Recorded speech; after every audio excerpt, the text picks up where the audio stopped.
What is up, everyone? Welcome to the Mafia Midway, your midweek therapy session talking Buffalo Bills and then some.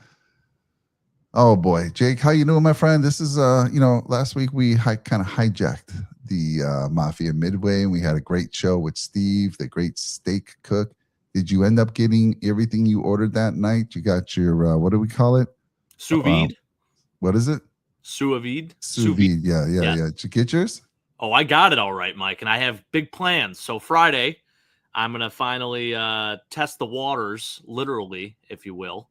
I'm getting some steaks, and I'm cooking them up for Big Al, myself, and whoever else wants to join. So if you want to fly out, you're more than welcome. So how does it work, Jake? Do you, because everything I saw on Amazon, it didn't look like I put a steak into anything. Does it just connect to the steak? I mean, is there something you put into, how's it work? From my understanding, you take the mechanism, the sous vide, you put it in a in a bowl of water with a steak, like in that bag or whatever, you pack it in something. Okay. And then you basically allow it to rise like internally, the temperature, until it hits 100 degrees, like Steve said. And then, we'll go from there. So I'm excited, and I'm doing it on my charcoal grill, my Weber charcoal grill. Okay. So, well, I'm going to learn from you. I'm going to learn from you because I am going to order one, but not right now. I'll wait for you to work out the kinks, tell me how to do it, and we'll get going. Sammy V joining us tonight. That's there amazing. He is, the man. Where you been, Sammy? We've been missing you. Listen, we got a Christmas party tomorrow night. Actually, that's our out of office Christmas party. So, Mike, we do 2 Christmas parties with Liberty Solutions. So we do one that's like at like an actual establishment. That's usually like 2 weeks before Christmas, which literally it is. And then the next one is usually like the 23rd, Christmas Eve, and that's in office. And that's where we bring like friends, family, anyone basically that we know. So that is where Telephone Tag is going to be playing. So very exciting. When are they playing? When's the show, Jake? That's on the 23rd. Oh, that's after our. That'll be after our bummer, because if they were coming there earlier, maybe we can again have them film right there. That's what I'm saying, right? Oh man, what's going on? We got Trek Reviewer out there. Good to see you, Trek. Yes, we are talking Buffalo football today. I know we talked. It was funny. Trek came in here last week, and I think John Roberts came in, and they're throwing out some Buffalo information, and we're like, oops, this is not a talking Buffalo show tonight. He says, 3 things I heard during the Bills-Bengals game. 1, holding number 39 defense. 2, Cam Lewis misses the tackle. 3, Cam Lewis blows the coverage. And 4, sheesh, I cannot say what my uncle, what your uncle said. You ran out of room there because I do know the chats limit you. Look, Cam didn't have a great game, but you know what? He had a good game. He's always had a good game. But I did see the PFF ratings, and yeah, he was down near the bottom. You all have bad games. Come on, Trek. Like, I think I was saying this. You try to guard one of those great receivers. I'm saying great. They have very good receivers. Try to guard one of those guys in the snow. Jake, I don't know. I don't know how you'd fare. Very difficult. Oh, Mike. I mean, I'd tear every ligament in my body, Mike. There's not a chance in hell. And by the way, Trek, I think up until this point, honestly, I was lobbying to have maybe Cam Lewis be our starting nickel over Taron Johnson. So obviously tough game last week, but I think he'll come back bigger, better, and stronger against New England on Sunday. So I am optimistic. I know you are not, but hey, we're going to get him on the show one of these days. Right? I hope you're in the comments. God, that would be so cool. Taron Johnson's even struggling. He had a rough game as well. Yeah. So they both kind of struggled. But again, you got these smaller guys going against these big receivers. Good luck. Good luck. I mean, you had T. Higgins, who had quite the game. We shut down Jamar Chase. That was a great job by Benford. And then their tight end, the guy, Gesicki. What a day. Big guy. Yeah. Tough to watch those guys in that kind of weather, but we did it. How about your boy Oshivas, Andre Oshivas, Mike? You were almost going to get his jersey if he was a Buffalo Bill. I was. He didn't do a whole lot. I wasn't really cheering for him that night, but yeah, he was a guy that I was like, if he came to Buffalo, we were all getting jerseys. Oh, yeah. I was big on him. Yep. Good to see you out there, Brett. We got Tommy from Mafia Sports Report joining us. We are extremely lucky whenever the big guy joins us on our show, says hi to us. I mean, this guy's got it going on over there on the Mafia Sports Report. Him and Mikey. Let's go. Sammy V, thanks for joining us tonight. Mafia Sports Report. Smash that like for the Nickel City Mafia for sure. Thank you for reminding me, Tommy. I mean, smash that like button if you're new to our channel or whatever. If you're new to our channel, smash the like and drop a nickel. You can drop a wooden nickel. You can drop any type. You can drop a buffalo nickel, or you can just take your mouse and click on it. That's it, right, Jake? Simple. Yeah, any of those options definitely apply. And I'll tell you what, Mike, I got to find those wooden nickels because our good buddy Tom had sent us some wooden nickels with the Nickel City Mafia emblem on them, and I have them somewhere in this man cave, and I got to find them. Bring those out maybe for the I'm trying to remember. Show. I think you were supposed to send me some. Maybe you did. I was supposed to. However, the ones that came in were misspelled. So it was like Nickle. But I actually do have some others that are correctly spelled. So, hey, maybe for Christmas, I'll finally send them to you 3 years later. I'll take them anytime. Omaha steaks coming to me. I'll take Omaha steaks. Oh, wow. Omaha. Okay. All right, Brett. Let's go. Tommy, miss you, Mike. Hope all is well with you, bro. It's that time of the season, Tommy. And thank you for checking in. Absolutely. Things are going good. Can't wait for my favorite time of the year. And I'm pretty sure it's Jake's favorite time of the year as well. Oh, yeah. Steve. All right. The water will naturally vacuum seal the bag around the steak. You got it, Jake. Perfectly. Okay. So there you go. Perfect. There's the expert. By the way, I mean, we're going to talk Buffalo, but I'm still looking for that perfect vacuum seal device. What should it be? A food saver? Give me some ideas, Steve. What's a good one? I don't want to break the bank there. Let's see here. Please, Cam would have trouble covering a buffet table. I love the Cam slam. You watch Trek. You know what's going to happen? Cam's going to save the day very soon in one of these games. And you know what? Benford doesn't jump up and make that interception if it wasn't for Cam telling him, didn't you not hear him? Jump. I heard him. He helped. He got the assist on that play. Allegedly. So what do you think, Jake? Bosa going to play this Sunday? What's the latest? You know what? I was just looking at that. I know that McDermott told reporters that they would all be limited in practice today. So I don't know if you want to read too much into that. I mean, obviously a good sign that he is at least practicing. And I think he just it was just a walkthrough practice today, so it wasn't anything major. So we'll learn more tomorrow and Friday, of course. But I have a feeling he's going to play. I do. Yeah. I think they held him out for a reason last week. They felt like they could maybe get away with it against this Bengals offensive line, even though there was no pass rush at all. But maybe they saw that and they're like, hey, let's take advantage of these backup tackles for New England and get Bosa back out there because, God, we need him. Definitely. Yeah, because this is, if you're going to have any shot of winning the East, you got to win this game. This is a must-win game. If you don't, you're going to be fighting for a wild card spot. So, big game. Love to see him. His whole history has been like that, bitten by the injury bug all the time. And this year so far, you're like, dang, he's been staying healthy, right? I don't know. I'm torn. Like, if he's not ready, Jake, I don't want to force him back because honestly, our odds of winning the East are a little slim, but I don't want to rush him back. I'd rather have him for the dance. So I don't know. It's a tough one for me. But if he's ready, let's go. Let's go because we're going to need him. We're going to have a shot, get some pressure on Drake May. Honestly, I just don't want this to be a hat and T-shirt game for New England. So whatever we have to do to prevent that, please, let's make it happen. I can't take it. No way. How about one of nickel wafer candies that taste like chalk? What? Necco. I think that's Necco. Is that right, Trek? Necco I know wafer? exactly what you're talking about. Necco wafers. They're like, they look like coins basically. Oh, okay, and they taste like chalk. Yeah. That's funny. Oh man. The penny is now extinct. The Buffalo nickel is worth a lot more. Absolutely. That's true, Brett. Yeah. Absolutely. We should, you know what? I think for Christmas, we got to find ourselves some true Buffalo nickels, Jake. I love that.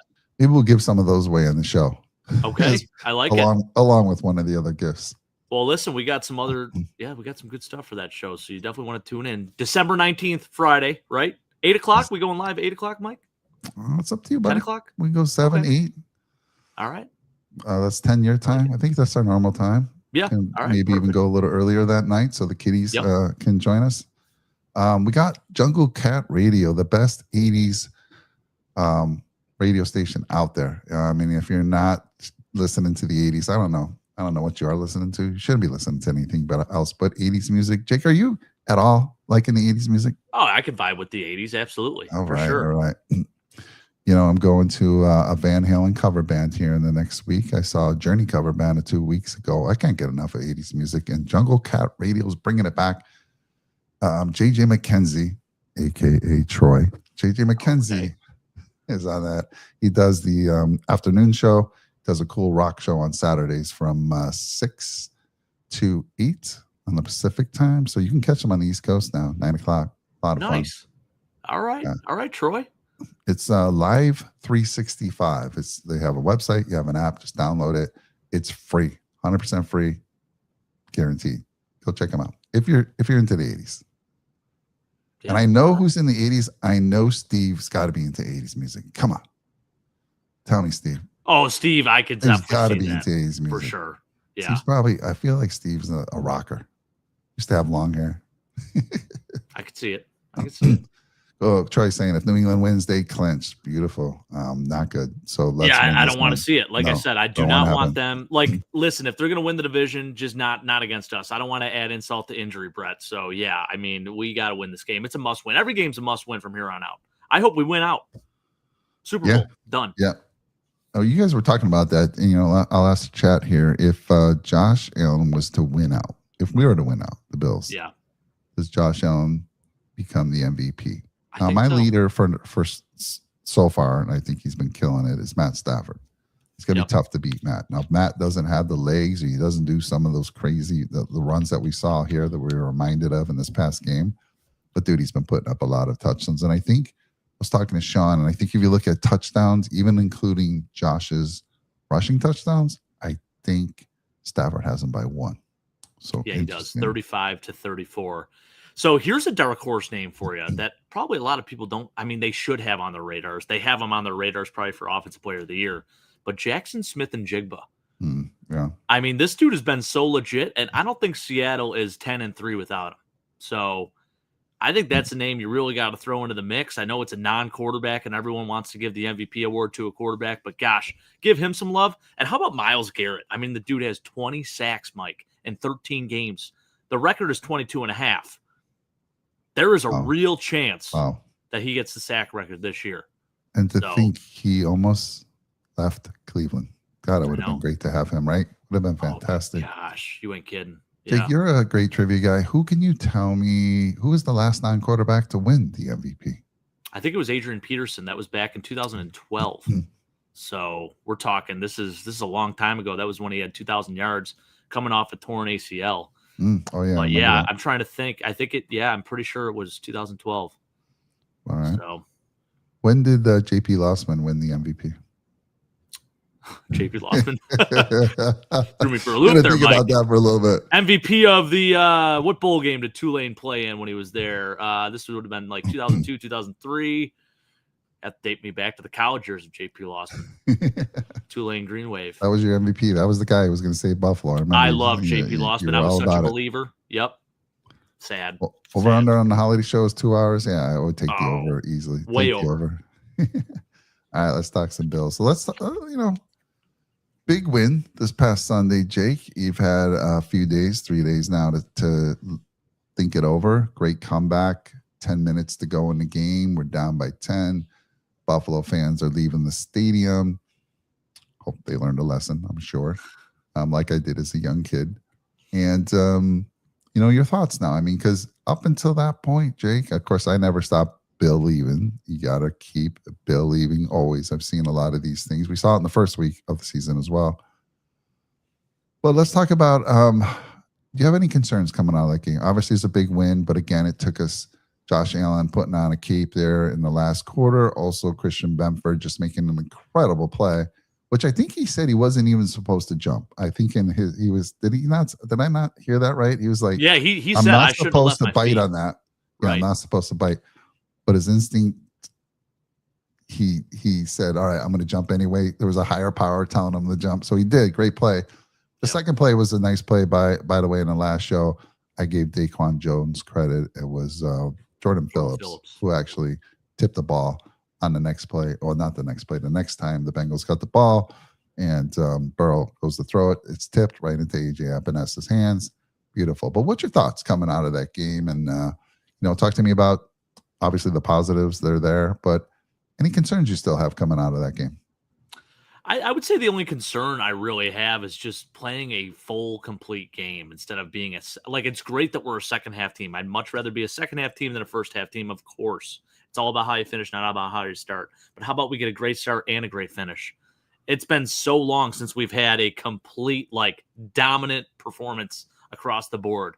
I mean, shoot, that second half against the Bengals was as good as it gets. And, of course, I think people are so just focused and honed in on the defense and allowing yards and points and everything else. But you knew going into that game that the Bengals were going to score points. They have Joe Burrow. They're back to full strength offensively. I mean, we're banged up as it is on defense. And, on paper, the mismatches are there. I mean, glaring, if you will. But the fact that we held Ja'Marr Chase to only 5 catches, Chase Brown to 1.9 yards per carry. I mean, the running offense that the Bengals had was non-existent. An area where the Bills have really struggled, and an area where you would probably expect them to struggle, especially in the snow, losing footing, being poor tacklers. But that just didn't happen. So you sacrifice one thing to give up another thing, right? So with this offense, especially a really good offense like the Cincinnati Bengals, I'm okay with it having to be this game where, you're kind of in a shootout with them, right? But what I thought was great about this too is, again, the defense making those opportunistic plays, making the adjustments in the second half, and just playing a really, really sound game in the second half, and getting stops when they needed to. So that's really all you need. In these close margin games, it's like 1 or 2 stops, Mike, or 1 or 2 plays that just totally spin momentum and get you the win ultimately. So what I am super impressed with and happy with, I guess, across the board throughout the entire game, was the offensive performance. I felt it was definitely our best showing in quite some time, just across the board. I mean, obviously, James Cook fumbled a few times. I'll say this about Cook's fumbles, too. I would much rather him fumble trying to make a play, stretching the ball out, as compared to just running upright and just getting stripped, right? So, to me, I'm not okay with it, but I'd much rather that be the fumble than an issue where you just have bad ball security in general. So, concerns, let's get healthier. Let's play a complete game defensively. But I'll tell you what, I'm feeling confident about this game against New England. I don't know what it is. I feel really good about it. It's our typical, when we get closer to a game, we feel comfortable. Yep. So I want to go back to Cook for a little bit, because he's had a couple games now where he's put the ball on the ground. And early in his career, he was definitely had problems with that. I'm hoping that it's not so Derrick Henry went through a stretch this year as well. I mean, cost his team the game against us. And I think he at least had another one where he cost his team the game again. This one didn't cost us, but it could have. And it almost did. So I hope he can clean it up and that streak comes to an end. And I'm always worried, especially when you're running Buffalo, when you're running the ball that much, the odds are at some point someone's going to knock that out of your hand, because that ball's cold, easier to get knocked out. So I hope that one gets cleaned up. I had a question for you about Hairston. So we did a really good job in Ja'Marr Chase. So kudos for Benford. Hairston got beat on one. I think Trey got beat on one against T. Higgins, right? Yeah. I thought Trey White's been actually playing pretty good, a lot better than I thought he would coming into the season. Thought he's been playing well. I would have put Hairston on T. Higgins the whole time, but I've seen a couple now where Hairston, he's got the speed to keep up with anybody, but a couple times now, I think this one, and then he got beat in the prior game as well, where he just doesn't seem to have getting his head around properly and figuring out where that ball is. So thoughts on Hairston? Yeah, I mean, we're going to see the growing pains. I don't think he's at Kyer Elam level or anything like that, and we shouldn't be panicking. Right. I think this kid, he's able to make up for anytime he does get burned, which is the best part, right? So no, I think this is all part of it. He's going to go through some growing pains as a rookie. And this is a great experience for him. I mean, he's been able to match up against some really good receivers over the past few weeks. Even you look at like this past week, obviously with the Bengals having Jamar Chase, T. Higgins. The week before that, DK Metcalf. The week before that, who was it? Trying to think of our games here. We played Pittsburgh before that. Pittsburgh, yeah, and then was it Houston, Nico Collins. I mean, just a string of really good receivers that the Bills have played. And then before that was Tampa Bay. I know they had, I mean, Mike Evans is out, but Emeka Ibuka and some other guys. Like, we've gone up against some pretty good receiving cores. And I think it's been good for Hairston to get the exposure. And I know he hasn't been playing as many snaps as Trey White, but, we're starting to sprinkle him in a little bit more and more every game. So, no, I'm not concerned. I think, let him make some mistakes. Let him make some aggressive mistakes. Because, what I saw, his first 2 games, what do you have? 2 interceptions. So the good is much better than the bad. Yeah, and it's not like he's getting burnt, right? He's right there. The coverage is right there. Yep, every time. Even the T. Higgins catch. I mean, he was right there. You make a good point. Just give him a little time. He'll start to be able to adjust, and he was so close. Just you're right there. You just make the right turn and get that hand up, and you'll be able to knock that away. So. So the corners I feel have been really good. I don't think we ever talked about Slay. All right, who is the we pick him up off waivers. Is it Darian Slay? What's his name? Darius Slay. Yeah. Darius Slay. Yeah. So we pick him off waivers. He doesn't want to come to Buffalo. He's got reasons. Says I don't want to leave. He's in Pittsburgh. Let's be real. Right? Was he still playing for Pittsburgh at that point? Yep. Did they release him? He's 3 hours away from Buffalo. Come on now. He doesn't want to disrupt his family. That's it's an easy drive. Drive down there. Yeah. Stay where you are and drive down. Right. Come on. You don't have to leave where you are. So I that's a terrible excuse in my opinion. I want to see this now. Now that you mentioned it, Pittsburgh to Philly compared to Pittsburgh to Buffalo. I want to see what's closer. Yeah. Because that was obviously the rumor, right? So so from Philly to Pittsburgh, we're talking 4 hours and 44 minutes. It's gonna be further. It's further. Yeah. Pittsburgh to Buffalo, 3 hours. Yeah. Come on. Right. Week. Crazy. I hate it. So I know a lot of people were laughing at Bean and like, wow, what a dummy. Wow, I don't know. I don't put that on them. I mean, and it was interesting why we going after a corner right there. But hey, if you felt that guy could bring something to obviously to depth and could maybe contribute, why not? If you were to tell me before the season started that Darius Slay was available as a free agent, I would have been all over that. Mm-hmm. I know obviously this year the rust has definitely shown a little bit, but this is a guy that's 2 years removed from a Pro Bowl. I mean, this is a guy that can still play at a high level, a high enough level to be a starter in the league. Like, he started 9 games for Pittsburgh this year. Sure, his play wasn't what it was in years past, but I was honestly excited about us taking him and signing him. I know we got rid of Jamarcus Ingram. That hurts, especially because he then went and got picked up by Houston. It's unfortunate. I would have liked to see him as a Buffalo Bill. And to be honest with you, I don't think he was going to steal reps from people. I think he was going to be a depth piece and, a guy that would come in and honestly probably would have benefited us a little bit once we do play Philly in a couple weeks. So I do want to ask you, Mike. So because we put him on this did not report / retirement list, whatever you want to call it. Do you feel like that was more petty or smart for Brandon Beane to do? Because I know a lot of people are kind of losing their mind. It's petty or not, I'm doing it. Yeah, I'm serious. I'm doing it. I don't care if it's petty. Like, if this guy wants to play football, he's going to come play for Buffalo. Right.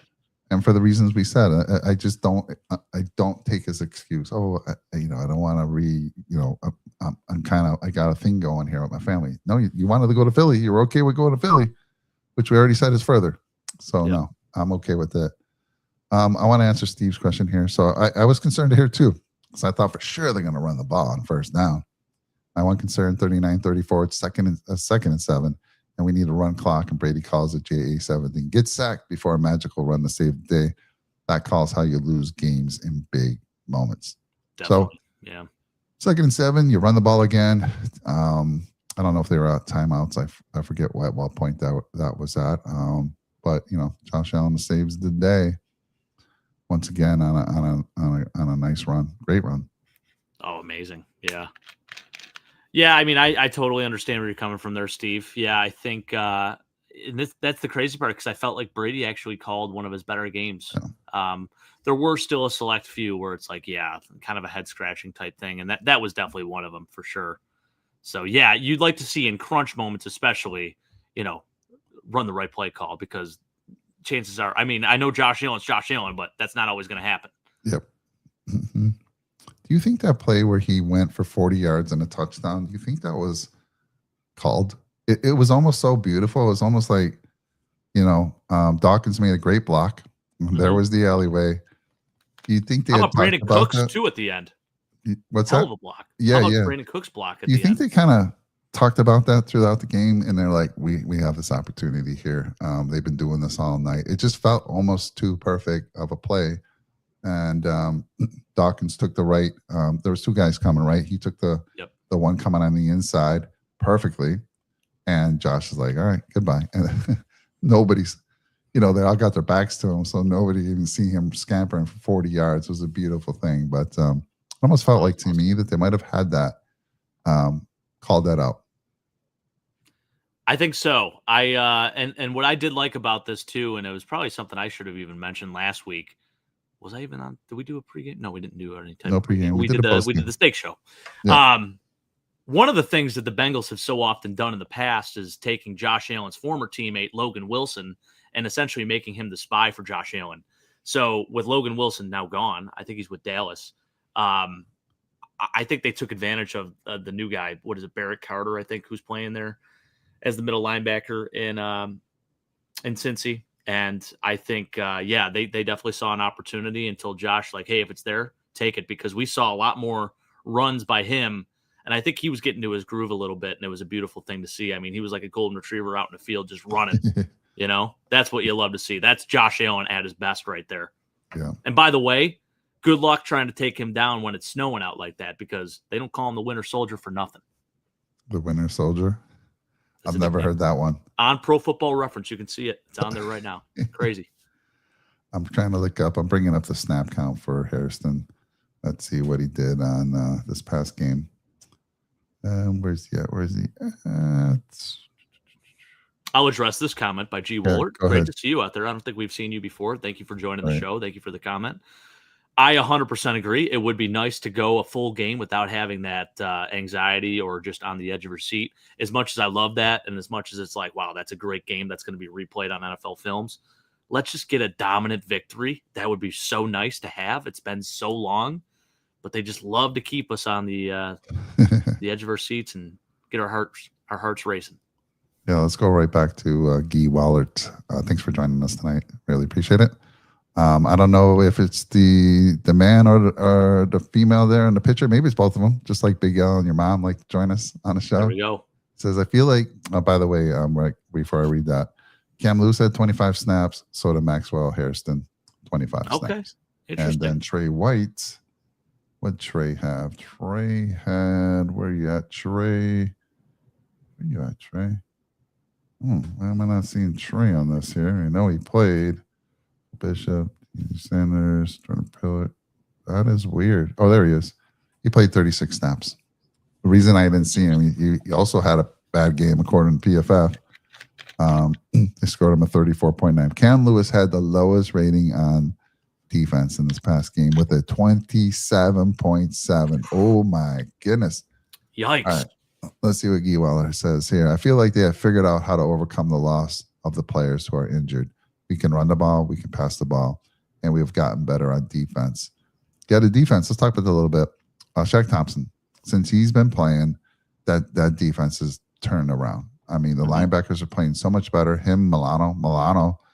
I was giving up on Milano early this season. Like, damn, dude. I know. Can you make a tackle once in a while? Can I see you get into a play? All of a sudden, Shaq Thompson takes control, and now all of a sudden, Milano's all over the place. It's like something just clicked with those two. I'm not saying anything bad about Terrell Bernard. He was struggling. I think it was mostly injury. So take your time, get healthy. I think this is an interesting question. You weren't there in the post game, but we talked about it, or someone brought it up. When Bernard is healthy, what do you do, Jake? Are you putting him in? Or are you saying, no, I'm going to hold you out a little bit. I want you to get fully healthy. We're going to play Shaq Thompson. We're playing a hot hand right now. I will say, I think on passing downs, Terrell Bernard should be in.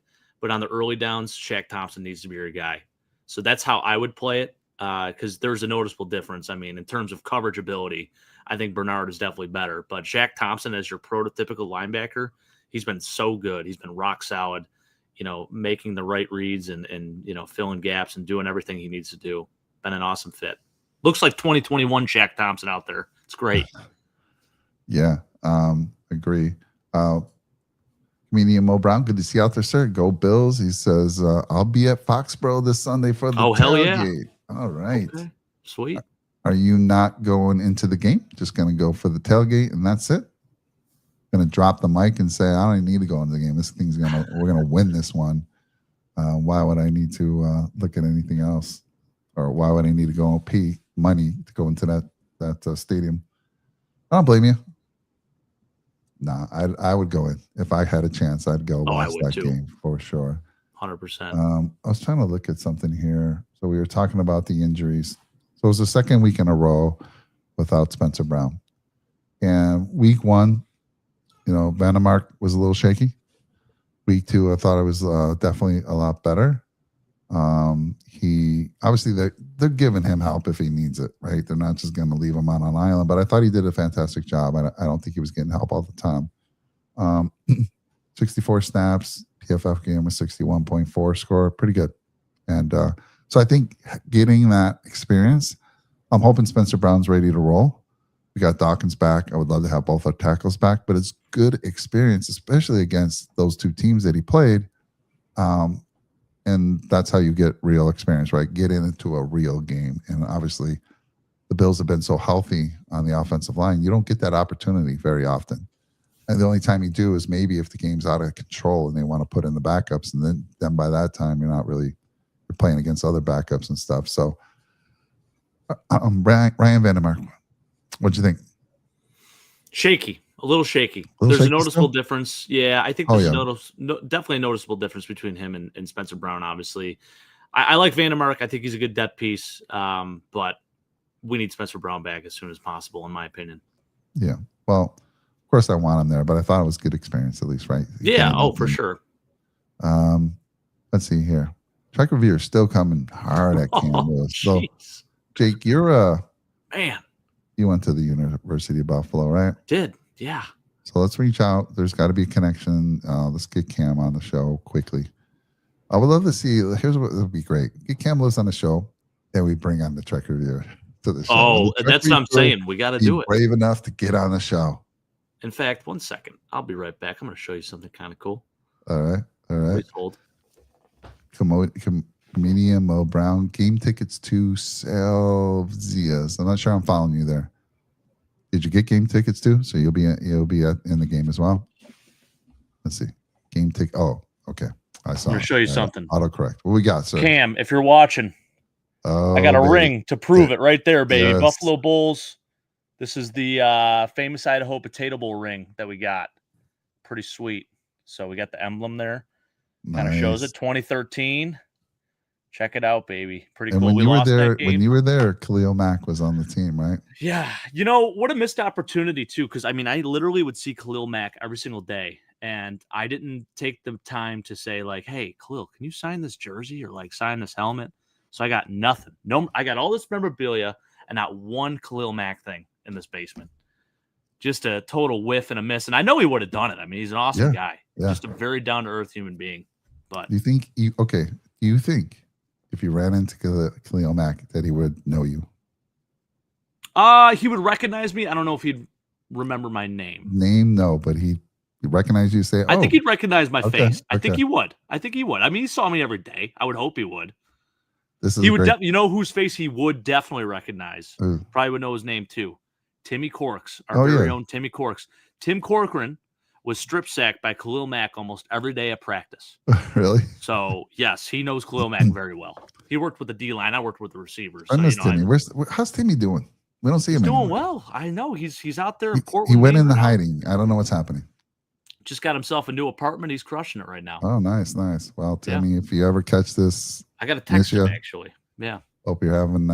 Hope things are going extremely well for you. Trek Review. This is a great question. This is. I love this. What do you guys think about Philip Rivers coming back? I think it's awesome. Yeah. I think it's. He's got 10 children. Probably needs a little money. Got to send a few of them to college. I don't know if he's managed his money great. Yeah. But my only thing with him, and I guess they don't anticipate him playing this game. But if I don't know who their starter is, but if that person is still like some rookie, right, that's supposed to be starting. Well, so Riley Leonard was set to start, but the problem is he also got injured. So they activated Brett Rippon.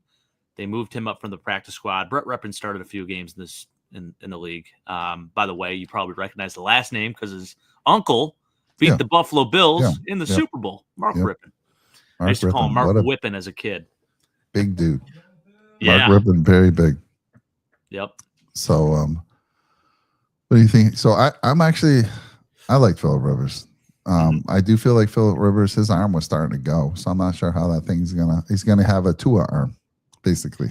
He's got the most interesting release in NFL history, in my opinion. I mean, it's different. It's unorthodox, but he was able to get it done. And had a Hall of Fame career. And it's going to be interesting if he does actually play, because I think that would then set him 5 years more back from being eligible to play or to get inducted into the Pro Football Hall of Fame as well, which I don't think he really cares.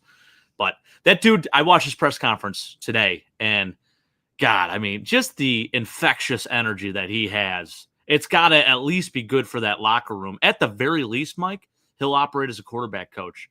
Now, I'm hoping he starts on Sunday. I don't think I've ever been more excited to watch an opposing quarterback play a football game than I am to watch Philip Rivers make his comeback. It's going to be so fun. I haven't seen him. How did he look? Does he look like he's been on the couch? He's aged quite a bit, or did he look, like, oh, okay? He looks like a dad. He looks like he looks like he's a coach. But I saw some practice reps and stuff today, and his arm still looks good. I mean, he can still sling it. Yeah. Okay. Yeah. Yeah, he was also struggling at the end of his career, throwing more picks, and I don't know. It was going downhill a little bit, but even so, though. I mean, you look at his last season. I mean, his last year in Indy, I think he still threw for 4,000 yards. No way, seriously? Yeah, 68% completion percentage, 4,169 yards, 24 touchdowns, 11 interceptions. Okay. So, yeah, I mean, actually, it's funny. This dude, literally, from 2013 to 2020. Had 4,000 yards more every year. Wow. I mean, the stats. That's when he played last, 2020? 2020 was his last year, the COVID year. 5 years. In fact, he started off his press conference today saying, "Oh, no Zoom this time around," because they were doing Zoom interviews instead of in-person interviews. How old is he? 44. 40. Oh, okay. Yep. And it's funny, Steve, yeah, you're right. Only NFL player with a grandchild, and he's actually younger. Or I'm sorry, Shane Steichen is younger than Philip Rivers, the head coach for the Colts. Oh man, that's. But they go way back. I know Steichen, I think, was his quarterback coach or quality control coach in Los Angeles when he was with the Chargers. So.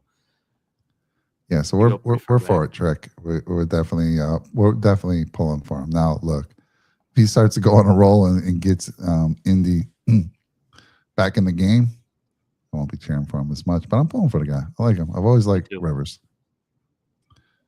Steve says, Shaq cannot come out on initial downs, but Taryn is not the same as years past. And maybe we see more 4-3 with Shaq, Milano, and Bernard. Bernard maybe and Dime also. Yeah, I would love that.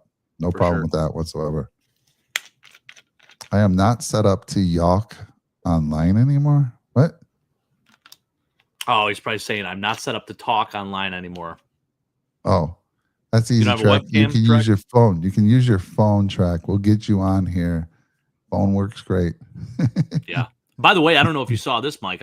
You don't really follow college as much, but I'm sure Trek has heard all about this. But Sharon Moore, the coach for Michigan, has been fired today due to like an inappropriate relationship he had with a staffer, a younger staff member or something like that. But then it went a step further. I guess after his firing, I don't know what happened after that, but he was detained by police, so he was actually arrested, and a lot of stuff going down with that. So Michigan now has a wide open spot for a head coaching opportunity. So interesting. Your rival team there, Trek. Wow. Trek's a Notre Dame guy. You saying your ring would only be worth 50 cents on eBay? You know what? You're probably right. Nah. It is one of a kind, though. It is one of a kind. I can tell you that. Mac would call has my name on it. Josh. You see, Matt Khalil would say, Josh Allen? He'd look at you and say, Josh? Yeah, right. I've seen you on the field a couple times, Josh. Yeah.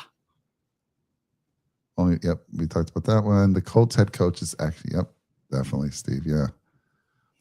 Good stuff there. Where do you want to go next, Jake? We want to talk. So we talked a little bit about the defense, Jack Thompson. We talked about our corners. Our safeties seem to be doing pretty well. I mean, Cole Bishop still stays strong. I thought, here's another guy that Jordan Poyer, he's done better than I thought, Jake. Like he's come to the team. I think he's definitely helped Bishop because since he's come to the team, Bishop's turned the corner, man, all of a sudden. So that leadership role there. I do know they rotate Poyer in and out. And let me see what he played this particular round here. Let's see where Poyer was. Poyer played 47 snaps, so he was on the field quite some time. Are you good with our safeties right now? I mean, who do we got? We got who's backing them up these days? Well, we also signed Darnell Savage too. Don't forget about that. So that was got some good speed to him. Yeah, and he's still what, 29, 28, 29? Yeah, he's very that old. Yeah, definitely. He's had some good years. I know he's been banged up a little bit. Things haven't gone as well as they were in the past. He was with Washington and Jacksonville, split some time. But I think he can still contribute if he needs to. I mean, he'll probably just be a special teamer for us. But if God said, "Hey, go into the game right now," I mean, he could handle it. You know, I don't think he's too bad. I do like our safeties, and we still have Jordan Hancock who's learning from these guys too. I mean, It's not bad. It's definitely better than I think everyone thought it was going to be at the beginning of the year. And you're right, Mike. I think with Jordan Poyer coming in and starting alongside Bishop, it's really helped steady the ship back there. And I'm not saying he's been great, but he's been steady, and it's been a good thing. And Cole Bishop, man, he's been really, really good, trending upwards every week. Agree. So let's talk about that offense a little bit. So going into this game against New England, close game last time. I mean, obviously we lost the turnover battle, I think, and that was the difference in that game. Yep. We do a pregame show with the red, white, and ruthless, so I'm not going to do a pregame show here. But your thoughts going into that game?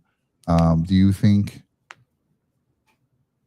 we're looking better right now going into this game than we did the first time we met them in Buffalo? There are still some concerns about the wide receiver room, but what's your thoughts going into that game on basically what you saw in the first game between the two, and where do you think we can take advantage of them and maybe get the win this time here in Foxborough? I think we're a little more battle tested right now. I think going into New England last time into that game, you know, we're 4-0. Maybe our heads are a little too high up in the clouds. Now, you know, we're battle tested, you know, backs up against the wall. We got to basically win out to win the division. Don't want the Pats to have a hat and t-shirt type of day. So, yeah, it's do or die right now. And I'll say this, you know, the last time we met, I think James Cook only had 49 yards rushing. So I think that's one thing that's going to change, especially because New England was so physical the last time we played against them. You got to play their game.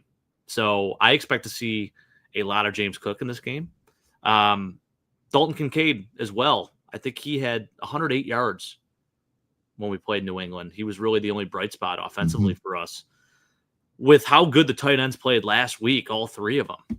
I mean, shoot, let's roll that over into this week as well. So tight ends and running backs this week. I think those are the two main pieces and the ingredients to succeed offensively. As far as the defensive side goes, you know, it'd be nice to have a pass rush, especially because their two tackles are out. You know, you got Vidarian Lowe starting at left tackle, and I think Morgan Moses or Marcus Bryant. Moses might have been playing right tackle the whole year.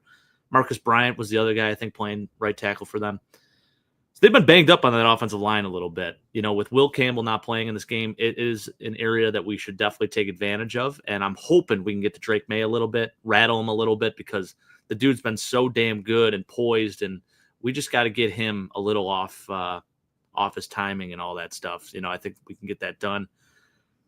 I mean, here we are. We'll take the win, no problem. So first time we played him, we didn't have Hairston, did we? No, we didn't. That was another thing. Yeah. Right. So Diggs just destroyed us in that game. And he's quieted down the last few weeks. He really has. So what does he just show up when he plays his ex teammates? I guess. Yeah. So they're probably going to look to go there again. With Hairston back, I feel a lot better. Because we're like, oh my God, Trey was just getting cooked all night against Diggs. But so hopefully we can shut him down more. I just realized I didn't realize that we had fallen to 6 in the playoff race right now. Chargers up to number 5, both 9-4. We got the Texans right there at 8-5. The Bills are in very good position right now. Look, even if we lose, 94% chance we make the playoffs. We win, 99% chance, and we're currently sitting at a 96% chance. So we're not going to lose. But we're really in good shape here for making the playoffs no matter what. I was surprised the Chargers 9-4. Forgot that they're doing that well. But they have a big game coming up. I know they still play the KC, the Chiefs. Yep. But Jake, how about it, man? We got the who would have thought if you would have told me that we might have a playoff without Lamar Jackson, without Pat Mahomes, without Joe Burrow. Yeah. At the beginning of the year, I bet if you made some type of bet like that, you'd probably you'd be rich. Wow, dude, that had to be some serious odds. But dude, if this is the deal, if those 3 aren't in there, which is looking highly likely, for instance, the Chiefs have currently a 12% chance to make the playoffs. Ravens still have a 33% chance, so the Ravens have a better chance. So they're not eliminated yet. They both have to go on a run. The Ravens probably have a better chance because they still play. I think some of those teams in the North. Do they play the Steelers again? Probably. Yeah, I'm not sure. I know they play New England right after we play them. Yeah, so that would be nice. Okay. So in either case, man, if these guys are in there, and the kryptonite to the Buffalo Bills has been the Chiefs. It's been the Bengals. Those are the 2 teams that have knocked us out of the playoffs over the last 6-7 years. This is our shot, man. This is our shot, Jake. It is. This is our shot. I like Josh Allen against any other quarterback in the playoffs that currently look like they're going in. Texans will be obviously tough, but again, I think you play a team a second time. I think the Bills will scheme up something nice against that Texans defense. By the way, I picked them up in fantasy football because they had a good matchup. Playoff start this week. So somebody dropped them. I'm like, I'm picking this team up because they can actually win me a fantasy football contest. But great defense. But even that playoff time, it's different. You get into the playoffs, you want those people that have experience, and who has more experience? Any of these teams going into the playoffs? Nobody. So I was watching. It's funny you say that. I was watching Andrew Whitworth and Ryan Fitzpatrick. They do their podcast every week, and they were talking about what quarterback you trust more than Josh Allen out of the playoff quarterbacks right now in the AFC. I don't think there are any that are like truly proven. I mean, you could say Justin Herbert. Yeah. I mean, the Chargers, they always crumble anyways in the playoffs. And he's banged up right now. I mean, shoot, I'm a little worried about Justin Herbert, man. Like, he's getting absolutely slammed to the ground the other day. The guy just had surgery on his left hand, barely got out of that game alive. You know, I mean, I know Drake May's having a really good year, and I don't want to disrespect him at all because I think he's phenomenal. But, like, the dude's never been in the playoffs before. And, yeah, he might come in and just light it up. But as of the quarterbacks remaining in the AFC, I mean, Josh Allen has the most experience, and he's the most battle tested out of all of them. And I got to ask you, I mean, this year more so than ever, it's like, who is the best team in football right now? I mean, yeah, it's a good question. The Rams still maybe? I don't know. The Rams, but then they lose to Carolina the other day, a couple weeks ago. Whereas we whooped Carolina. I don't know. Are they still in the hunt? They're 7-6 right now. They are. They're sitting in the 9th spot. And the NFC is crazy this year. I mean, you could have a 10-7 record this year and not make the playoffs in the NFC. Mm-hmm. Crazy. Yeah, it's going to be interesting because there's a lot of a good, record-wise, You got the Lions outside the playoffs right now, which is crazy. They play the Rams this week. That should be a good game of the week right there. Besides Bills and the Patriots, Panthers are sitting at the 9th spot, and they have currently a 31% chance of making it. Lions 62% or 52%. So, jeez, yeah, man, interesting stuff here. Steve says we are now throwing the ball to running backs, which was not part of our arsenal in the first game. Yep, 100%. Yep. We were screaming for that. Throw the ball to the backs, please. With Jones going down and LA having 4 tough games left, it gives a window for both KC and Baltimore to make a run. It does. That would be brutal. That'd be brutal. I could see it. I think Baltimore will get in. I think Baltimore does. Mm-hmm. Yeah, I agree with you there.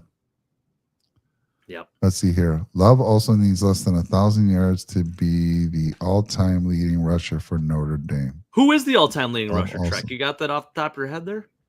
It's probably a random name. He says 1,500. He corrected himself. 1,500. Okay. Our injury report, John Robert. Good to see you out there. John, who's that a picture of? Because look at that pic. Is that you, John? Buddy? I mean, that's impressive. Looking good out there. Right? Dang. That looks like a guy in a movie right there. It does. Were you in the military, John? I, too, am surprised about the game not being flexed. I am shocked about that, considering the what's at stake here and division game. Obviously, the ratings are going to be there. It's a Bills game. I am very surprised by that as well. Yeah. Trek, I know you were mentioning, too, about Jeremiah Love. You think he might stay in college and how Weston wants to draft him for KC this year. Yeah, whatever we can do to not let KC get Jeremiah Love, that would be ideal. I honestly, by the way, I hope he wins the Heisman just for your Notre Dame Fighting Irish because, yeah, curious to see what you think about all that, too. Them basically saying, hey, we're not playing in any bowl games this year because we didn't get voted into the college football playoff. I think as petty as it is, I can understand where they're coming from. They don't want to give money to the man that's kind of screwed them over, right? So, Autry Denson. Okay, cool. Steve knew that as well. Look at that. How about it? All right, good name. Good name. I'm just looking if there's any other breaking news right now. Not really. Well, the Bills did sign MJ Devonshire, cornerback, another Pitt DB. We've had good success with Pittsburgh defensive backs. I don't know what it is, Mike. So while he's on the practice squad right now, what's up with the cornerbacks, man? Why it makes me concerned. Why are you focusing on these corners? I wouldn't look too much into that. I mean, it's one of those things where as we get into the playoffs here, especially, it's a good position to have depth at.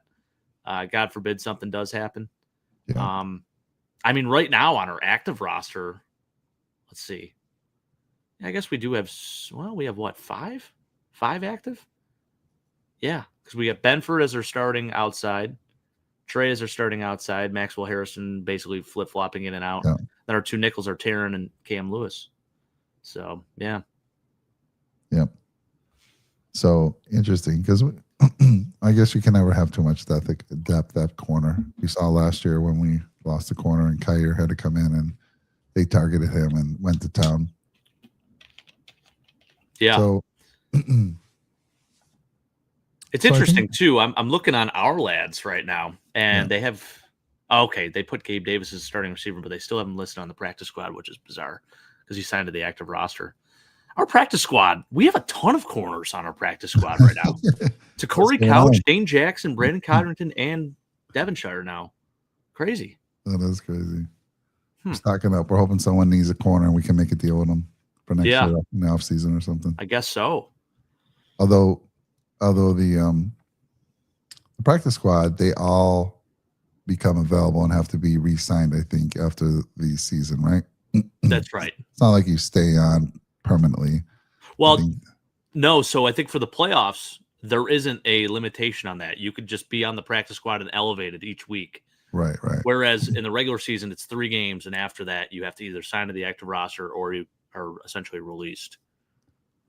So John saying McCall Harmon was seen exercising as one more week on IR. What do you think about that, Mike? Do you bring him back and play him? Well, I mean, I bring him back. I mean, he was electric on the kick return. He gets in there and he gets hurt. I don't see him adding anything to the receiving core. So I wouldn't want to have him starting over anybody. Mm-hmm. So if anything, he's just going to be a kick returner. So I don't know, but what, it's kind of crazy. You come back, you get signed. I don't know how much we signed him for, but you play 10 minutes in a game, 15 minutes a game, and you're out. Now you're collecting a paycheck. Just so weird that this happens. You pick up a guy and he gets hurt the first week you have him. It's just our luck. But I wouldn't. I mean, I don't see him adding anything to us. Let's ask Steve. Here we go. Trivia time for you, Jake. Jake is he loves trivia. He gets excited when someone throws him some trivia. Here we go. Ooh. Trivia for you guys. The Bears have never had a 4,000-yard passer. It may get broken this year. So I believe, I want to say it's Jay Cutler. Yeah, I want to say it's Jay Cutler. I think it has to be. I'm pretty sure. But there's McMahon. McMahon didn't really throw. I don't think it's McMahon. Is it Eric Kramer? Maybe Eric Kramer. I want to say I'm gonna go with what you're saying, Cutler. It's either Cutler or Kramer, one of the two. Kramer, I don't because he had a really good. He had like one really good season. I remember. I think that was the year Marcus Robinson had like 1,400 yards receiving for them, and it wasn't Jim Miller. It was more recent. I know that. Cutler had some good skilled players around them. Oh yeah, I mean they were sick. I mean I think he had a 3,800-yard passing season, and they were within yards of each other. Right, my final answer is Cutler. What's your final answer, sir? You know what? It is Kramer. Okay, I knew they were close, Steve. I knew they were close. It was like one random year. Yeah, crazy. Good question. That one's tough. Yeah, Eric Kramer. That's a great trivia question. But yeah, isn't it wild? As long as the Bears have been around, they have never had a 4,000-yard passer. And I don't see it happening this year either. Love it. No, although I'll tell you what, Caleb Williams and he's turned a corner with the new coach. Oh yeah. And they're exciting to watch. They really are. They're not the Bears of old, man. That dude, they're electric and they're always in a good game. I mean, the game against that was a big game against the Packers this past week. It was awesome. I mean, a team that really has owned them over the last decade, as Aaron Rodgers even said. I mean, went out there and told Bears fans himself that he owns them. So that's got to be a sweet revenge for them. And the Bears offense is really, it's starting to tick a little bit. They got two really good running backs in DeAndre Swift and Kyle Monangai. Monangai's been fantastic. Everyone was talking about him. I had him on my fantasy squad for a while, Jake, but I had to let him go. Yeah, I had to let him go though because he's just you never know. He's splitting time basically. Right. Swift and him, it's hit or miss. He had the 1 week that Swift was out, bullseye. Went off. I had him, played him, scored over 20-something points. It's fantastic. Well, Jake, I'm going to leave you. We're going to call it a night here. I'm going to leave you with one question because I did make the fantasy playoffs in my league.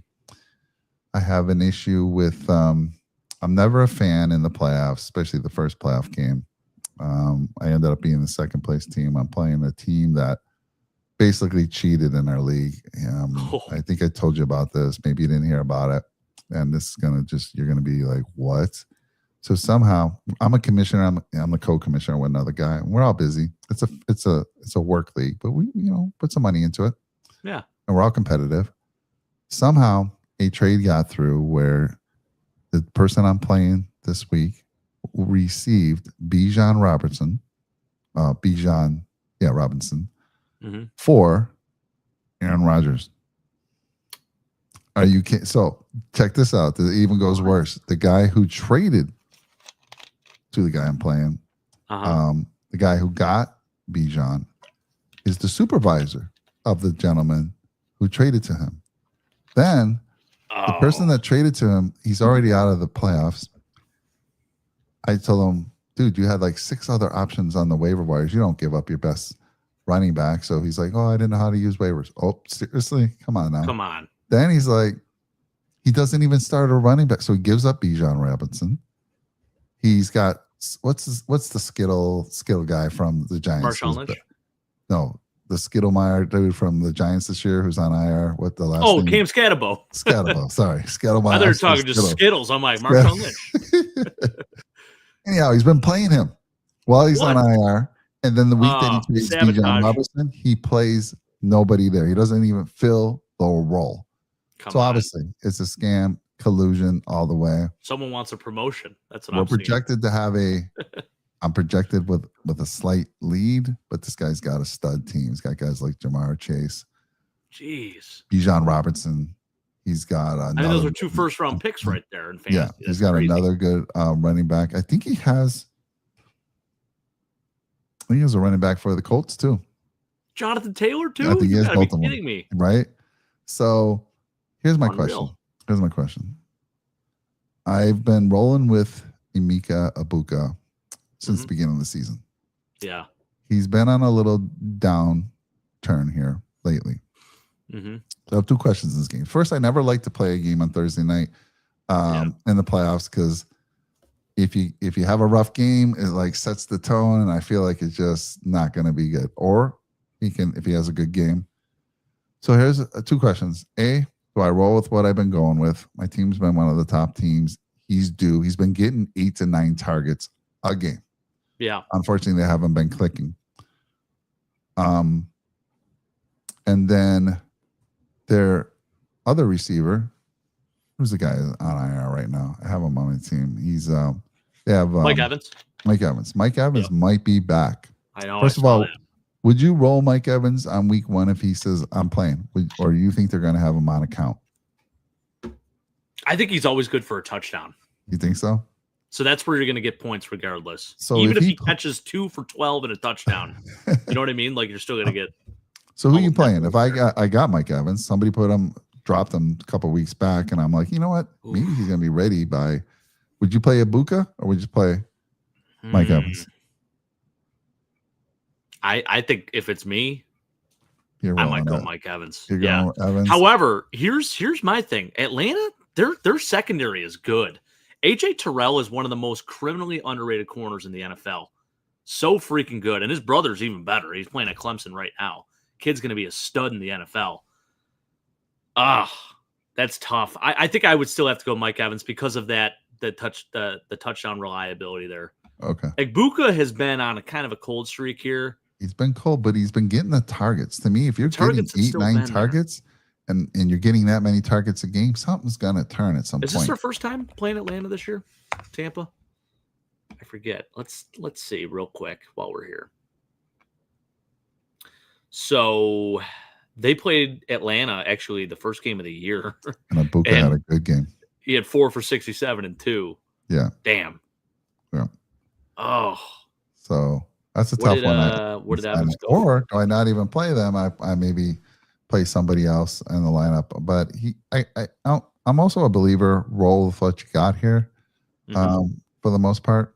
And I've made mistakes before where I said no, and I'm going to take the guy who got me here, put him on the bench, play someone else who's been hot, and it turned into a bad thing. So tough decision, Jake. Those are type of Evans had 5 for 51 in that game. 5 for 51. 8 targets. Yeah. I'm just worried would they put him on a pitch count, and if not, I don't have a problem. 2 for 10 yards and a touchdown isn't going to win me a fantasy football league. Well, don't forget too. I mean, Chris Godwin's back in the lineup as well. So it's like you got 3 guys now that are fighting for the ball. Yep. That's tough, Mike. I don't envy you in that decision. If it's me, my gut is still telling me Mike Evans just because I'm an old head. I love guys like Mike Evans. It'd be a bold move.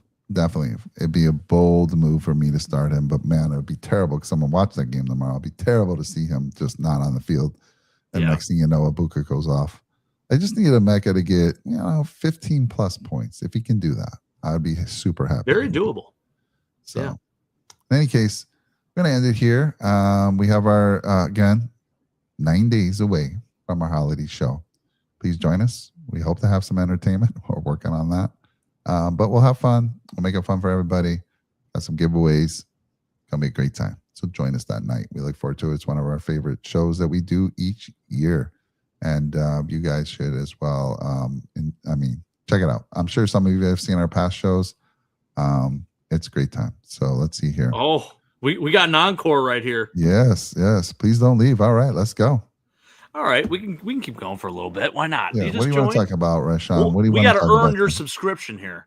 Yeah. What do you want to talk about, sir? Out there. Appreciate it. We're here for you. Absolutely. Yeah, you got any questions? Anything that we can ramble about? I mean, we could talk old school football. I love what John's asking here. Are you picking Phillip Rivers? I mean, shoot. I don't know, John. I have half a mind to say he's going to go 269 and 3 touchdowns on Sunday. Why not? Yeah. That's a tough defense, though, in Seattle. I mean, they are arguably so the best defense in football so lately. Good. Yeah. He says, you dancing for entertainment. Jake would be the better dancer. Yeah. I got some old school moves. Look at you know what? I think I could dance, but I'm really just a white boy with zero rhythm. So probably not the guy for that. I can drink, though. So let's see. How should I say it? Raj Henson? What do you think? Obviously, you're a Bills fan? Reese Henson? Reese Henson? What happened to the birds? Oh, here we go. Yeah, what happened to the birds? You know what? I think there is so much talent on that offense.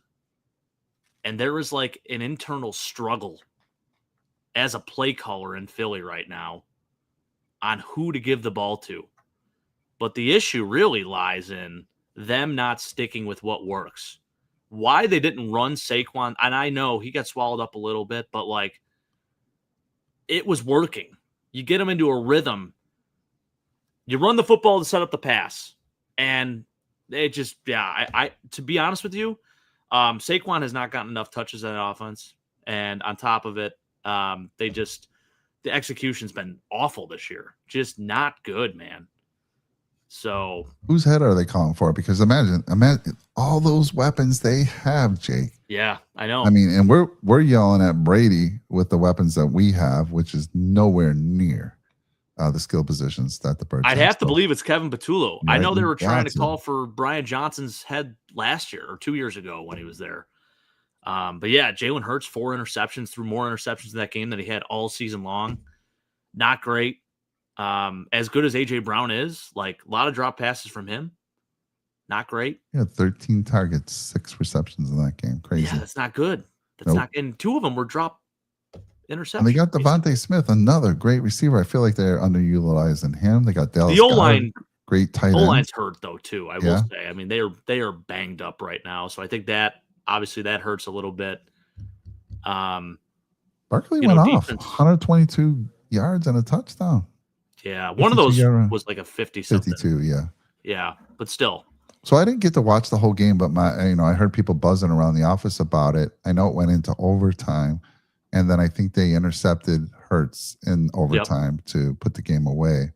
And you would think if I was to tell you that Jalen Hurts threw for 0 touchdowns and 4 interceptions, like you didn't watch the game, you're like, they got whooped. The fact that they still got into overtime here is just shocking to me. I know it. Yeah. Yeah, I mean, you look at that's another thing too. A lot of their games this year, Philly, since the bye week, I mean, they're not scoring points either. I mean, it's been bad. They haven't scored more than 20 points in any game except for the Dallas team. Yeah. Yeah. And they were up 21-0 in that game. They blew it. Yeah. Brutal. For some reason, I find myself pulling for the Cowboys to come back and win that division. I don't know. I just can't do it though. Yeah. I know they beat us in the Super Bowl. I'm past that. I don't really hold that against anybody. It's a different team now. I'm just kind of like when Jerry Jones let Micah Parsons go. Mm-hmm. Everybody just talking smack. What an idiot! But then he looked like the better person in that. Like he already is going to get some great draft capital for that. And here's his team just going on this incredible run. Their offense is fantastic. And they're going to get some, in the future, they're going to pick up some great draft. I think I forgot what they get. I think they got 2 first-round picks, right? Yeah. This next year and the year after, something like that. But I was like, man, if it happened to get in there, Jerry Jones is going to look like a genius. I hate that. You hate that? What do you got against them? I'm not a Jerry Jones fan. I just can't stand the guy. Like, there's not many people I don't like. Jerry Jones, not a huge fan of Jerry Jones. He irks you, huh? It's America's team, Jake. Oh, no, listen. The Buffalo Bills are America's team. I'd be hard-pressed to find anyone that, like, could hate the Buffalo Bills. I know now some people are getting a little annoyed with our fan base because, maybe some people are kind of up here saying, oh, we got this all-world quarterback. Listen, we're vulnerable too, okay? I'm not saying the Bills are perfect, but I am saying that they're always the underdog, and we play in a blue-collar city. And what's not to like about Buffalo, man? Come on. The thing is, my dad and I have been saying this for years. We're America's team. We're the only team that wears red, white, and blue. That's true. You're America's team. New England, but yeah. Well, Houston. We're way more. We're not the blue. Yeah, right. Yeah. So, if anyone's America's team, it's the Bills. But it is crazy because the Cowboys, back in their days, their heydays, man, that was just, Staubach, just a great team to watch. Roger Staubach was fantastic. And that's why they became America's team. They were on TV all the time, I think, something crazy like that. And people just came and they were winning. And, they had a great rivalry with the Steelers back then. It was just a fun team to watch, actually. Yeah. Yeah, Roger Staubach went to Navy, too, so that kind of went hand in hand. Yeah. Captain America. Yeah, I will say now, you look at what the Cowboys have done. You're right, Mike. I mean, with the trades they made, I think signing Javonte Williams, too. I mean, he's a 1,000-yard rusher this year, having a career year. George Pickens, I mean, shoot, to have the wherewithal to make that trade, really, really well done. Kicking ourselves as Buffalo Bills fans, just thinking of what could have been, right? With George Pickens potentially as a receiver here. Although the last game, he definitely seemed like to revert back to what, to the wide receiver that everyone was kind of talking about, just not, he didn't look like he was going full board there. Flournoy, I don't know if I'm saying his name right. He had a fantastic game with CD being hurt, but I'd be surprised if they make the playoffs, John, but they are, what did I say? I think they are I still have it up here. That division's getting closer now, though. Eagles are what, 8-5? Let me look at them. So right now, they're at spot number 10. They have 11% chance. They have slightly worse chance than the Chiefs, but both the Chiefs and the Cowboys are sitting at 10. But hey, you remember a couple of years ago, we had a 2% chance of making the. You remember that crazy? There was 2% chance of making the playoffs. Not only did we make the playoffs, we won our division. So if you still got a shot, 11%, Chiefs 13%, there's still a chance. Shoot, what was it? I'm going back now. Actually, it's funny. We got an Eagles fan in here because that was essentially, I think Joe Brady was hired the week before that. It was the game against the Jets, which I was at that game. Khalil Shakir had like an 80-yard catch and touchdown off like a screen. But then we went to Philly, and I was in Philly for that game, and that was an incredible game, man. It was back and forth and went to overtime. And at that point, though, we lost. It was 37-34. Should have won that game. Josh Allen threw it one spot. Gabe Davis went the other way. Josh played fantastic in that game, but you guys had a freaking like 61-yard field goal walk-off or 59-yarder in the downpouring rain. Insane. Jake Elliott. Crazy. There's nobody but the Bills were 6-6 at that time. Yeah. Yeah, exactly. There's nobody better to answer this question than Josh Allen's doppelganger right here. I want you to take a close look at him. I'm going to call you Raj Henson. I'm going to call 4301. I'm usually last. I'm probably butchering your name. Take a close look at him and tell me if you don't see Josh Allen. Like, he gets called Josh by me all the time. A lot of people. We had Andre Reed. Yes, we had Andre Reed on our show. Still cracks me up. I see it come across my feed sometimes. You were the Walmart version. You called yourself Walmart version of Josh Allen. But you asked. The problem is I cut my hair too, so it's you're not like, really... Andre, do you see it? He's like, I do. He said, I do see you. You look like Josh Allen. Yes, you do. That was fantastic. But Josh Allen nails my name every time. So you got his name. What have you been calling him? Reese Henson. Reese Henson. Okay, Reese Henson. Nail it. Thank you. It's pretty good. So let's answer his question here. How has Josh Allen improved this season in decision making and handling defensive adjustments? That's a good question. I don't know if he has. I think he's just so good that he can kind of get away with it and not have to worry about. I mean, it helps. I will say, I think the beginning of the year, you saw the mental takeover. I mean, especially in the Ravens game, you saw a lot of that pre-snap. And I think there's still been sprinkles of it this year where you're like seeing that, especially from the mental side of things and pre-snap, especially on him kind of guiding and directing the offense, making adjustments and whatnot.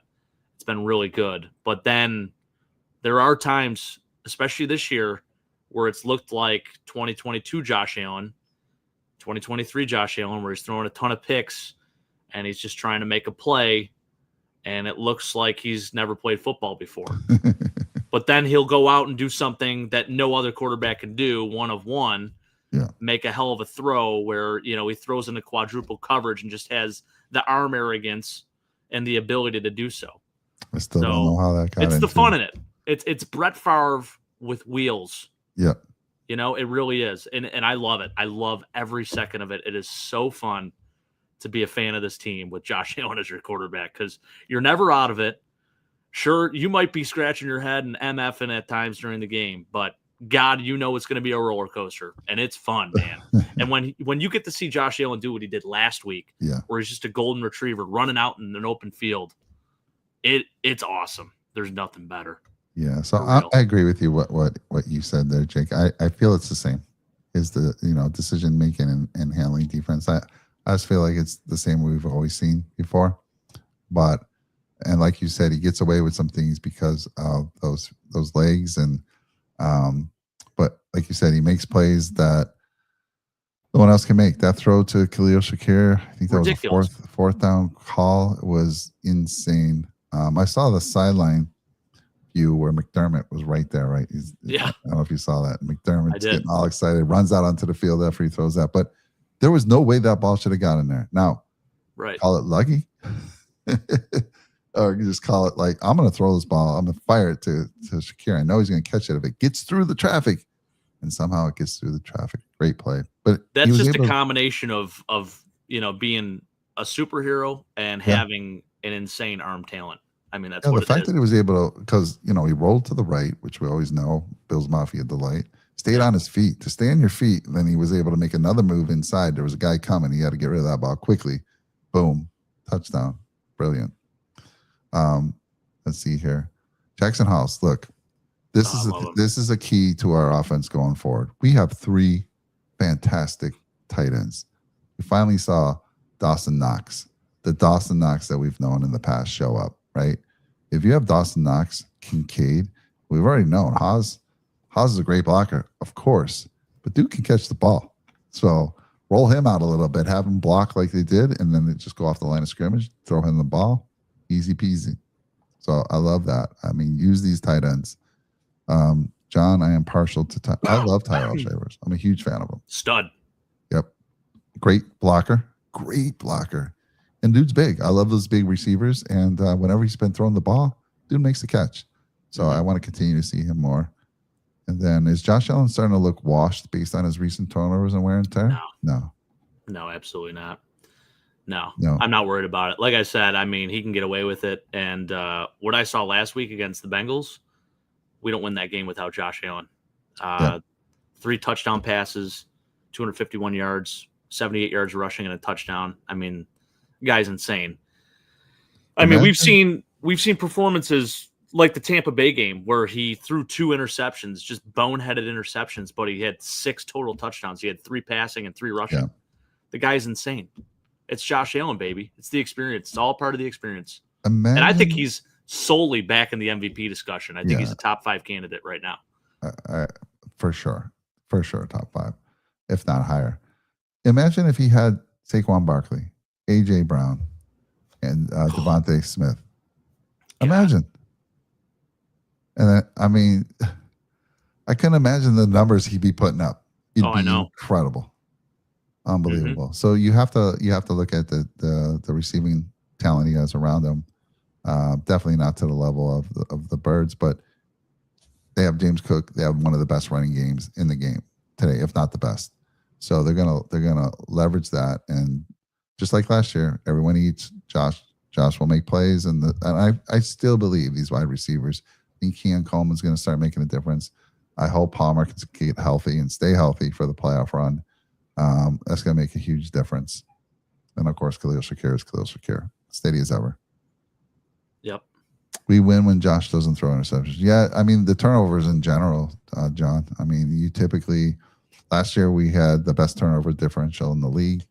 This year, it's not been the same. And we knew that we couldn't sustain that. Nobody in the right mind thought we could sustain what we did last year. But typically, in the NFL, you lose the turnover battle, you're going to lose games. And most of those games we lost, I think 3 of the 4, we lost the turnover battle. So that was the difference in the game. In today's NFL, you cannot make those mistakes. These teams, more than ever, parity has stepped in. These teams on any given Sunday, and we hear that all the time, but more than any other year that I can remember, on any given Sunday, a team can win. These are professionals, and the league, I feel like the Chiefs, the Bills, they've been kind of staying here, right? Everybody else, Jake, is starting to come up. They've gotten better. Right? Yeah. You start getting all these top, these first-round draft choices because your team has been bad for so many years. And here are these top teams trying to stay elite and trying to manage their budget, their cap. They're not able to bring on these big, like look at our receiving core. Yeah. We're not able to bring on these elite guys, but you're still staying elite because your offensive line is in an elite offensive line, one of the top 3 in the league. Your running game's fantastic. But yeah, other teams are coming up there. So that's a good point, Mike. I mean, it's not easy. It's not easy to stay where we're at for an extended period of time. I mean, this is a team that's won 5 straight division titles. And now, we have the Patriots that are 11-2 here, right? Yep. Why do they keep underperforming despite having top-tier talent? I will say, I do think we played down to our competition at times. You look at some of the games that we lost this year. I mean, the first New England game, lost that, but it took all of everything for New England to actually win that game. They won by 3 points. Lost the turnover battle there. Lost the turnover battle. Atlanta, that was a terrible loss. Yeah. Miami was probably the worst loss of them all, especially because we've been dominating them over the last few years. I can't believe they lost to Miami and Atlanta. Houston, I'll tell you what, hats off to them, man. Their defense is freaking good. Like, that is a legit team that's going to be dangerous in the playoffs because of how good that defense is. They sacked Josh Allen 8 times in that game. Not much you could do there. And we still lost by 4. Yeah. So. Of those games, like, we were in all of them, those 4 losses, except for, I feel like the Miami game. Yeah, that was just, I still can't wrap my head around that. Reese, who do you think the best football team in the NFL is right now? It's hard. It's hard to pick. Like, Jake, if I had to ask you, let's put the Bills aside because let's take that out of the picture right now. Obviously, we think our Bills have a chance better than anybody, especially with Josh Allen, especially without the quarterbacks that we talked about that may not be there. But who would you say the best team in the NFL is besides the Buffalo Bills? I'd still say it's the Rams. I know they lost that tough one to Carolina, but the teams they're supposed to dominate for the most part, they've dominated, and then they've beaten good teams too. So it's going to be a good game this week. I think they're playing Detroit. So yeah, it is. The Matt Stafford. How do I know that? Because I have Stafford and I have Puka Nacua on my team. Nice. So I need them to ride me to a championship. They've been doing a pretty good job, but that'll be a good game for sure. Hopefully it's one of those high-scoring 55 to 42 games. That'd be fun. Yeah. Yeah, John says I agree with the Rams. Yeah, for sure. Patriots schedule will be harder. Here's the thing. What kind of sucks is even though where we finish, we're going to make a playoff run here. Even if we don't win the East, they'll be behind us as far as a draft pick goes. But we still, it's like it's so hard to be picking towards the bottom of the first round every year. It's so hard, and it's hard to move up. It's hard to move up the chain there to go after a guy. It doesn't seem we do that often. If we do, we go up 1 or 2 spots. Haven't made a huge move. Maybe this year is the time. I feel like Bean is obviously going to be forced in the offseason to go after a free agent, a big time free agent on the receiving side of things. I would cut Curtis Samuel. Absolutely. I would cut him. Yeah, it's time. Yeah. Save yourself a little bit of money. What a waste of $9 million a year or $10 million a year. It's crazy. Yeah. Yep. We got a lot of questions. Oh, let's see. Trek saying it's okay. Last week, my uncle had T. Higgins and Shakir both on his team, Oof. but on the bench. Those are the brutal. Tougher with T. Higgins. Khalil Shakir had what 2 for 16 and a tud, so you can get away with that. But man, yeah, I have Matthew Stafford as the MVP leader right now. But if the Bills run the board, I mean, you got to look at it. They're close right now. If you look at the touchdown count, Josh is one behind Stafford. Because, Josh, you got to add in his rushing. Stafford doesn't run the ball at all. Oh, here's a question here from Reese. Really trying to get us to talk some shit about the Bills. What are the main reasons the Bills won't be able to win the Super Bowl this season? I don't think there's any main reason that they're going to that they won't win the Super Bowl. For all the things, right. So what will be the main reasons? You got to be real about it. Obviously, if it's going to be anything, what have we seen in the past? Last year we had the ball with a chance to win the game, which is all I wanted. Give us the ball with a chance to win the game. We had it and we failed. I don't know. What are the main reasons the Bills won't be able to win a Super Bowl this season? If anything, when you get into the playoffs and you have such a good running game, that's what's meant to win in the playoffs in a Super Bowl. If anything, if the defense continues in the direction that they're going, Jake, and they don't come back down like we've seen them earlier, I can't think of a reason why the Bills won't be able to win the Super Bowl this season. What are the main reasons? That's a hard one. I would say, defense, turnovers for sure. Playing on the road, that's never fun. I mean, Buffalo's so freaking good at home, especially in December and January, for obvious reasons with the snow and just home field advantage in general with the fan base. So that's always nice to have. Although Josh Allen's played really well on the road in the playoffs. I mean, you go back to, I hate to bring up 13 seconds again, but God, what a day from him. Should have probably went to the Super Bowl that year, but played pretty soft coverage there. That right there, what I just said, decision-making by the coaching in general, it's definitely hindered us in the past. It's gotten us into some trouble because you look at what Josh has actually done in the playoffs. It's been pretty brilliant. There's one game I could point to where he wasn't all there, and it was the Bengals game from 2022. Yeah. That was the divisional game. Yeah, but that was still, that was like, 3 weeks removed from the Damar Hamlin situation. Yeah, was awful situation. That was a lot that team went through. That was brutal. I think that just wore on them. That was tough. Yeah, Josh Allen playoff stats right now. Just want to read them to you. 3,359 yards, 25 touchdowns, 4 interceptions. Yep. 668 rushing yards, 7 rushing touchdowns. 7-6 record though with that. Yep. Pretty crazy. I know stats aren't everything, but the eye test also tells you he's playing incredible too. So it's not I get it. And I do think Josh can still be better, but he's been good enough where we should have won some of those games. Yep. 2 years ago we lost Chiefs at home. And we had a chance to tie the game up with a field goal. Chiefs were moving the ball a lot, but still we missed the field goal. So I think you might have missed it, Reese, earlier. If you think about it, there's potential to have no Lamar Jackson, no Pat Mahomes, and no Joe Burrow. If all 3 of those quarterbacks are out of the playoffs, who do you like against the Bills? I'll take Josh Allen against any of those teams going into the playoffs. Sure. Plus the Bills experience. Bills have that playoff experience. A lot of these teams don't. Yeah, they're fresh. The Chargers. Can't remember the last time the Chargers made the playoffs. And they do. When they do, they choke. I think of the Jaguars team from a few years ago. Jaguars look pretty strong. They've been coming on. Their defense is playing really well lately. I think they're so up and down though too, Mike. So? I'm not You're not scared of them. I'm not. Yeah. Yeah. Yeah, I'll be happy if the Chiefs don't make the playoffs. The only thing that makes me sad about the Chiefs, believe it or not, I know he's had a lot of hate against them recently for some reason. A lot of people is Kelsey. I've always been a fan of his. He's been a good player for many years, and he does come off as a jerk sometimes.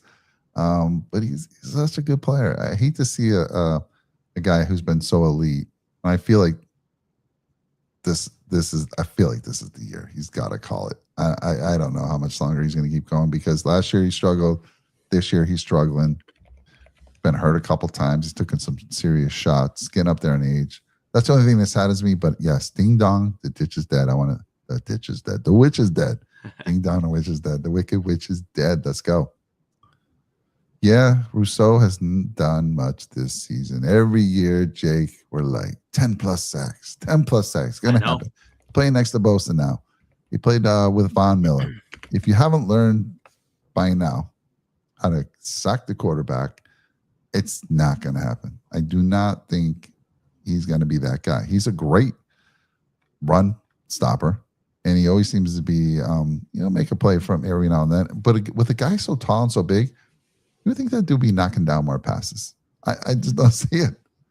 Yeah, the crazy part is, I mean, he started off the year pretty slow, and then like right around the Carolina game there, started really to turn up a little bit. Actually, the Chiefs and Panthers game back to back had really good games, and then kind of cooled off again. What's he at sack wise? He's got 3 sacks this year, Mike. Yeah, 3 sacks. We are paying this man 4 years, $80 million, roughly $20 million a season. You can't pay a run-stopping defensive end that much money. No. I'm sorry. It's just not worth the coin. Yeah. So, to me, like as good as he is as a run stopper, the numbers need to follow at some point here. And I think he's capable of it. I do. Like, this dude's a hell of an athlete. He's tall. He's long. He could be a game changer. So, we're still waiting for that moment where it just kind of flips a switch. And we need the consistency, because, like, there are some games where it's like, this guy's all world. Yeah. But then, usually, the next 4 games. Usually against some backup tackle or something like that. True. It's not like your elite tackles. Right. I don't know. What is this? His 5th year with us? Yes. Yep. 5th year. Yeah, it is. I think it's his 5th year. 4th or 5th. 4th or 5th. Yeah. You got it. I mean, it by is this time. Yeah. Okay. Yeah, by this time you should be showing. I don't know if there's a year where you're just going to be like, turn it around, all of a sudden be a 10 plus sack guy. If that hasn't happened by now, I just don't see it happening. Yeah. And I mean, I get it. Like, numbers aren't everything, but also when you're paying a guy that much money, you expect the numbers should be there, right? Where are we at? Let's take a look here. Where is the Bills? This is going to be a good one. I'm sure we're down near the bottom. Where are we ranked with sacks? Man, it's got to be at the very bottom. I know Joey Bosa leads the team with 5. Hilariously, Christian Benford is 3rd on the team. Or I'm sorry, 4th on the team with 2. That's crazy. Yeah. Dude, if you oh man, that's crazy. On the year, we have 28 total sacks. So it is kind of spread out a little bit. But 25, you said? 28. I'm curious to see where that ranks, though. Let's see. Team stats and rankings. This is what we want.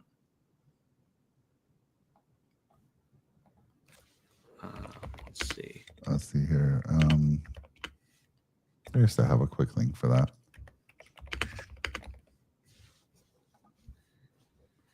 Well, right now, I could tell you the leader is the Broncos with 55. Yeah. So more than basically doubling us. The top 5 right now, Broncos with 55, Browns with 44. Hilarious because Myles Garrett has 20 of those. Atlanta with 43, Seattle with 41, Pittsburgh with 33. Bills are probably, let's see. Got to be towards near the bottom. This team defense isn't too bad. Otherwise, though, I have to say, in terms of like yardage allowed. Good question. I mean, Ed Oliver, do we think Ed's going to make it back for the playoffs? Is he? I saw a video the other day. I think one of the beat writers were on the field, and Oliver was walking out, and Oliver, flexed his muscle, the bicep that was injured, and it looked like he looked like, and he said something that made me think like, I think this guy's going to come back. But we haven't really gotten any updates What are you thinking? You think we're going to get him back? I think so. Dude, that would be incredible. I have a good feeling about it. Reese, there's a reason why the Bills can win the Super Bowl. We've been playing without our best interior lineman for most of the year. Ed Oliver is a game changer. You pair him up with Bosa and Russo, and then everybody else there in the interior, Deion Walker, been a stud this year. I'm always like disappointed when I don't see Deion Walker on the field. Like, right? Deion comes and makes a great play. They take him out for a little bit. But let me go back. I want to check how much he played last week. So just to see if my eye test matches up. Eddie Oliver was just filmed doing push-ups. I love that. See? Yeah, John, I'm optimistic about it. I hope he can come back. Definitely. Yeah, let's see. So Deion Walker played 26 snaps. Daquan Jones played 37. And then let's see what TJ Sanders played. So TJ's played 18 snaps, not many. So, yeah, I want to see Deion Walker on the field more. Yeah, absolutely. He's been so good. Yeah, he really has. All right. Well, listen, bud, I think we got to call it. Reese, thank you for joining the channel. We appreciate you. Hopefully we catch you next time. Get you on a little earlier. So thank you, everybody. John, everyone that was out there. Track Reviewer, good to see you. Extend Cam.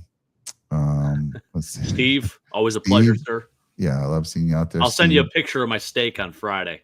Steve's gonna send me the products that he talked about last week, and I'm gonna what I'm planning on doing is pulling down the video and just taking some short clips out of it and putting pictures of the product that he was talking about. It's kind of hard to see those products when he was talking about trying to show them on cam, but I'll do a quick little video, show those, and I think that'll be, I'll put all the great stuff that he talked about as far as the gear, the spices, and some of his, nice tips that he gave us as far as making those steaks.